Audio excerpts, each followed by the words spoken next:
So this is for dipping and wiping my leather. So put back. Right.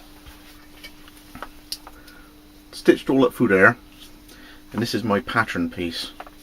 I made this out of a piece of leather where all the flesh had come off the back. It was just, I bought it at the Wilderness Gathering and I opened it out and it was the best piece there, and I needed it then and there, but it wasn't that great a piece, so I've used a piece of scrappy leather to give myself a template, of which, as long as I make it longer than that, I shall have enough that folds over with 2 poppers, boom and boom, and I know that that'll be okay. So what I'm going to do now is clear the bench. There's a few nice things.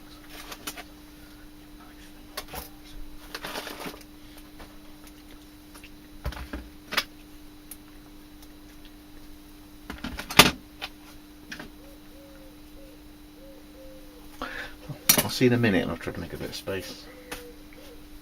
It's just coming out of work.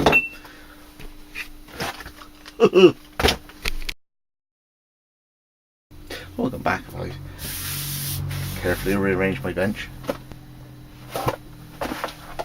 So,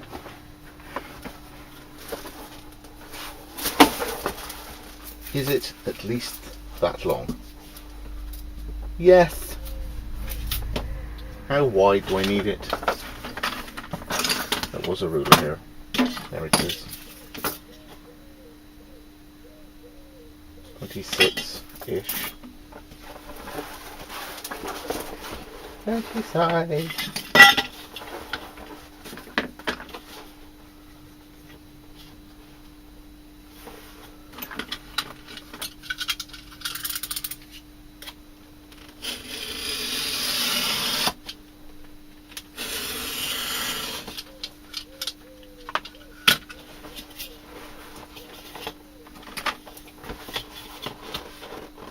And a measure. 26 it was, so I'll make it 27 and a bit. Exactly between 27 and 28.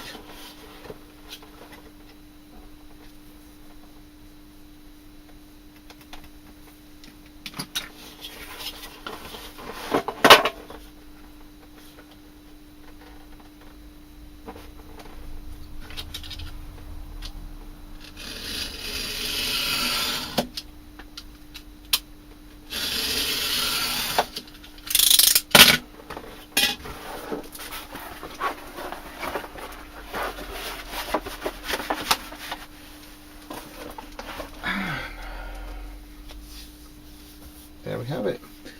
So I'll sort of train that to go straight a minute.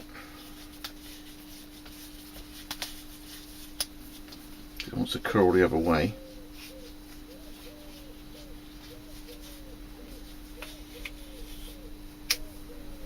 Now at least it'll lie flat on the bench. I'll get that cut square. So if I get you somewhat closer. Who's that? Again, if you want to be really clever, you can use the straight lines of the cutting mat to help you line up your ruler, as long as that's true through there.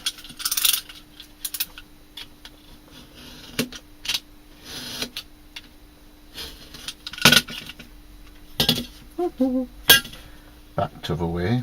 Got a little nick there, so I'll take the whole lot off.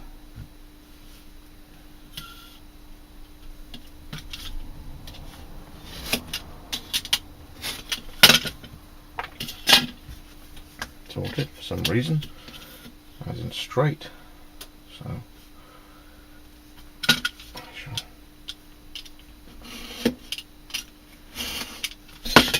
truify it up. That.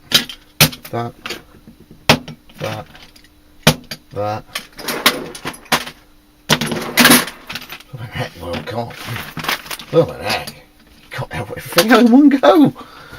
Something going wrong here. So, there we go. What I'm going to try and do now is take on that rounded look. So squared off ends with the sort of oblique cuts. What I do is I fold it over so it's like that, and then take the corner off.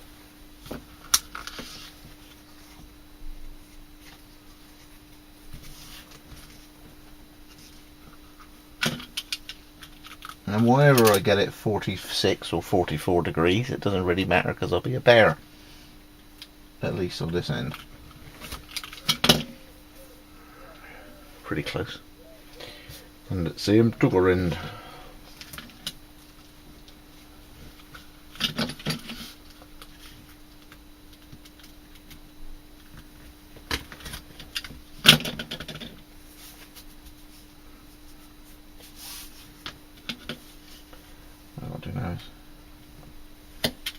Alright, the angle's right, it's just how deep it was. That's near enough. Okay, now again, if I'm going to do any decorative stuff now, do it before you're going to do the beveling. But this is quite a plain looking thing. So I'll just do 2 small ones. Now, to get the thirds, it's that sort of fold. So back it up a little.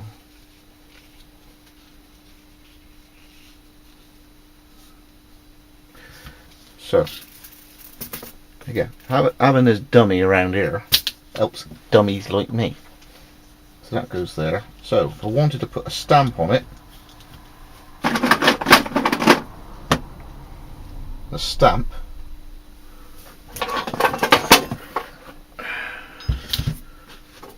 would go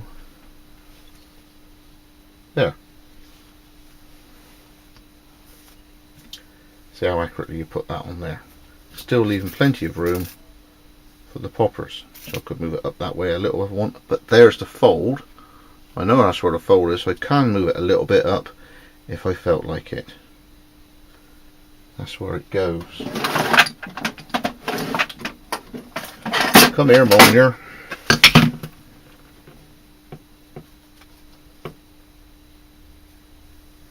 One of these one-hit wonders. I don't like one-hit wonders. Got to get it right, sort of thing.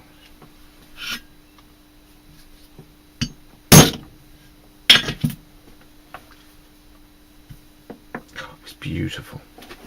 Put that back. It's very expensive and a treasured gift.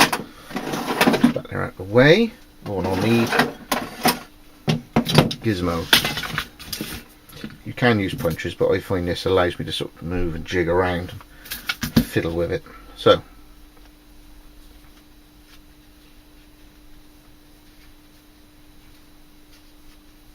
now I know that's where those are, and I keep that straight.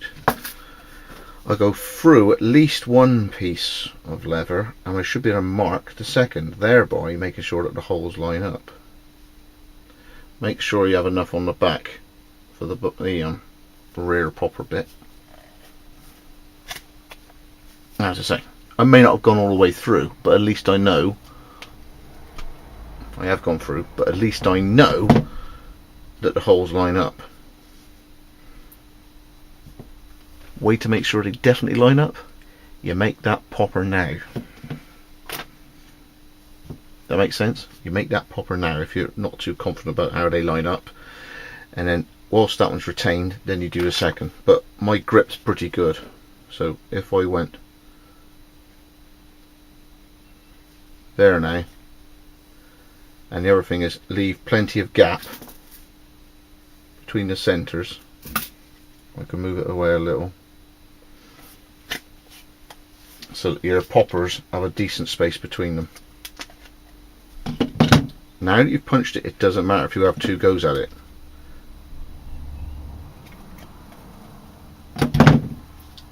Up and over. Good night. Now, poppers. Remember, there we go.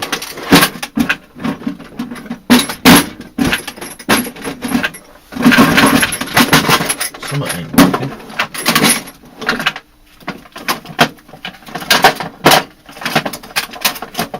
So that's annoying, but that's the next little widget.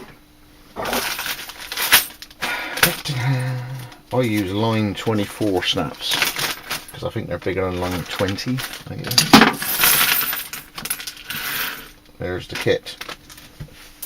There's one on the floor. There's the whole punchy, stampy thing they give you, which is complete gibberish because it's too darn small. There's a setting anvil. You do need that. Come back in a second. I'm wondering if I put that there and that there later. Right. It's there, it's there. I like putting the backs on first. So, back one.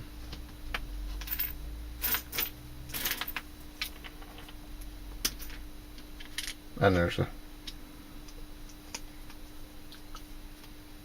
male stud. So that then goes down my anvil. Just about good to see. And then this peeny bangy thingy over here goes there. When I'm holding that, I'm holding it all down. Alright. If I went on there now, I'd have to use this with the pip up. But I find that these are alright as long as I hold the whole thing still. But if you're going to use it, you put that in and it locates, okay, on that disc with the lump sticking out of it. That lines up with the hole inside there. But I'm actually getting away with putting that flat on there. That seems to work okay. The next stage, you must use this. So, 5 decent taps. What you should end up with, focus, is a neat looking thing like that. Now what I've got to try and do is turn on the manual and get it to zoom back out. Hey, how about that then, eh? So that's one of those. Now I've got to find another one. There it is. There's a funny back. Flat back of a big spike. Goes through the back. Now I need male bottom thing on it. It goes there. Hold it all down. Hold it all together. All the bits and the peeny tooly thing. Perfect. Now that will go up over and do those. Make sure you use that concavity on the anvil. Okay. Now you're going to use it that way up. So now the shiny cap, which will go in there, goes on that side,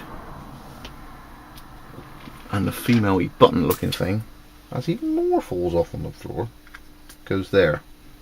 Now's the tricky part. You've got to push that in. The lever you use doing this hide, alright, is between 2 and 3 mil. Those I'm finding aren't quite long enough, so you really got to depress it and push it into the cap there to make a lot of room. Then you must put shiny cap you don't want to flatten and damage into concavity thing to protect it. I've done a few mistakes, I can tell you. Smack, bang, inside out, 4 different tools, all these little things, and all of a sudden it all just opens out and you understand everything. And what you're looking at are these bits and that, and eventually you'll understand it. Whilst I'm holding it down, I am pushing that cap down, driving the lever down into the cap so that there's enough forced up through the middle to peen down over. Once again, you'll have a lovely little 5 or 6-sided star inside. you hit it too hard, you'll deform everything. Okay, and I haven't got any scratches on there because I've used that concavity. So same again. That's there. Get a nice cap. Check it looks pretty. Put it on there. Female study thingy.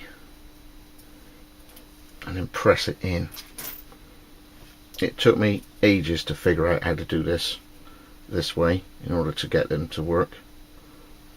The frustration of it always not binding enough inside because it just wouldn't, it hasn't got enough metal to form down over the top unless you've crushed the lever down first.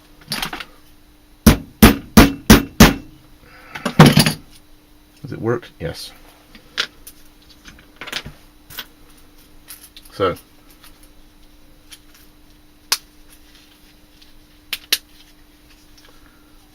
there's that.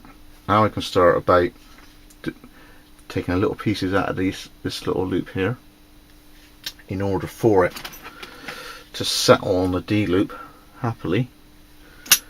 Now I can figure out the beveling, and once I cleared this away, if I wanted to do some lines I can put it there, but I want to keep this nice and plain. It's just the way I like it. I'll see in a minute when I've cleared up and I'll catch on with the next piece. Right, welcome back. I'm going to take two small scallops out of that bottom of the loop and then bevel the edges. Now if you had a nice set of round punches, you could take semicircular scoops out of it. If you're really good with a standing knife, you can just cut out of it, but I'm just going to do that and that. For some reason, I don't know how, it looks semicircular. I don't know. Bevel.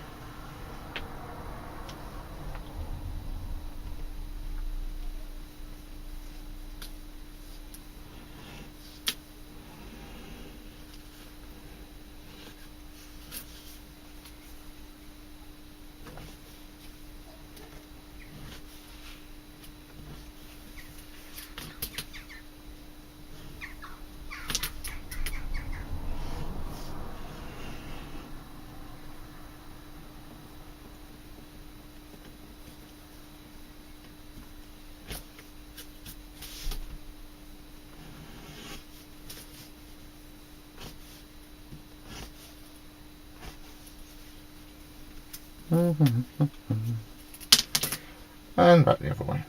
You might have to go over the edge of a table like that. I've got a nice lip on mine, so not really a problem. If you struggle, just put the poppers on afterwards. But I've got this really weird lip here, so I can get away with it.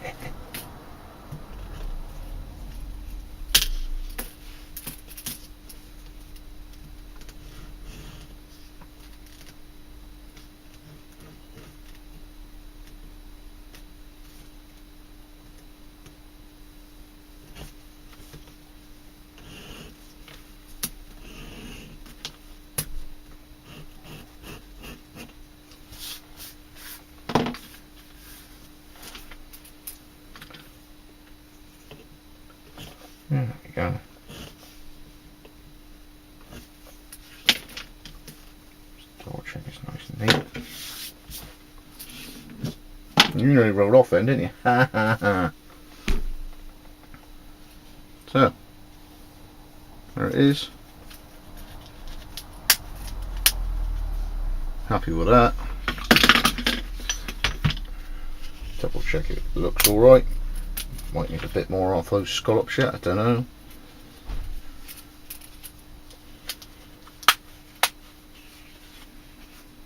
To me, that looks pretty damn okay.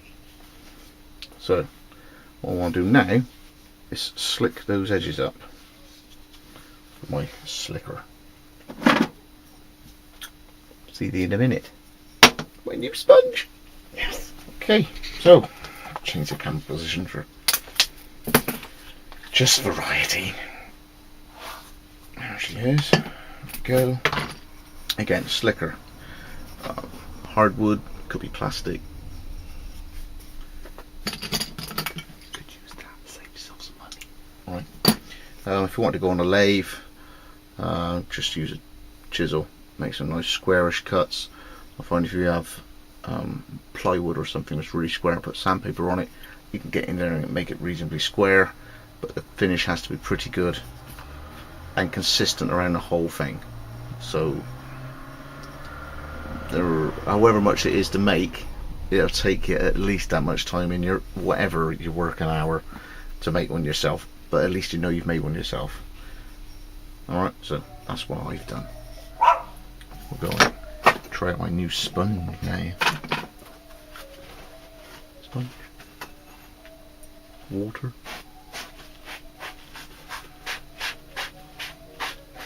ice cream van. Toughest metal sound that Wessex blades. Pick one that fits and rub it up and down. Yes, the innuendo goes on forever.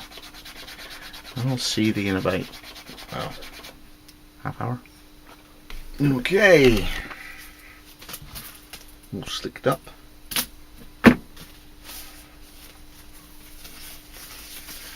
Right, my new extra large gloves.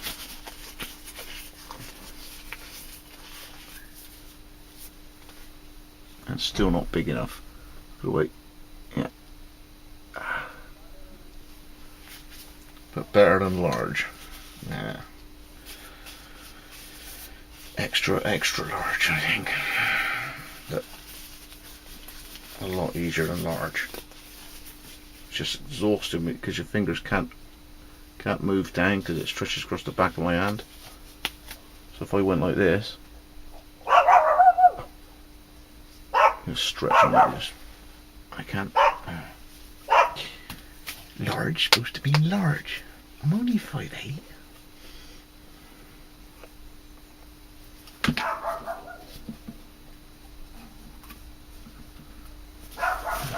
a shot of that. Peel that back. New dauber. And now I'm going to be colouring that in. Let me bin it to the floor. So, a bit of plastic over me. Cutting that.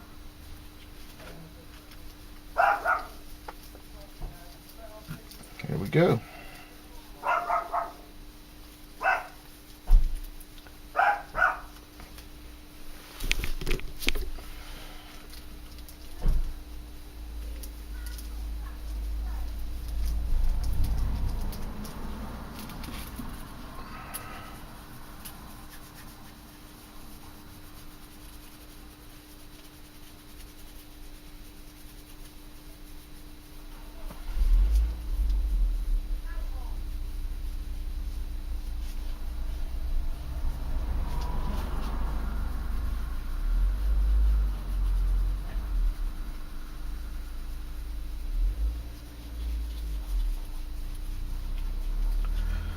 Catch you later.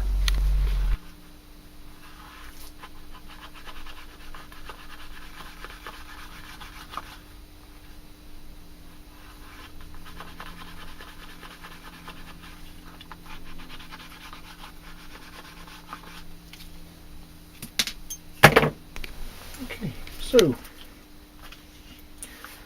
there it is, all blacked up. I'll do its own little close-up sort of thing outside, but what I've found is if I come back tomorrow in the cold light of day, I'll go outside in the bright summer and have another look, and there'll be sections I've got to touch in. It's just the way it is, the way it dries. Let it settle, come back tomorrow, and then I'll get it off to you tomorrow. I think it's alright. Yeah. So we've got a oak fire still with a elasticated golf ball retention sort of system there. A shot cord. I'll put a brass pin in just so it's sort of mirrored vaguely the style of the Doberman knife that it came in. It's in there, so see the pin, brass pin of that looks vaguely like that.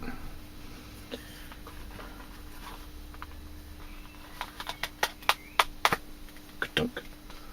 So there we are.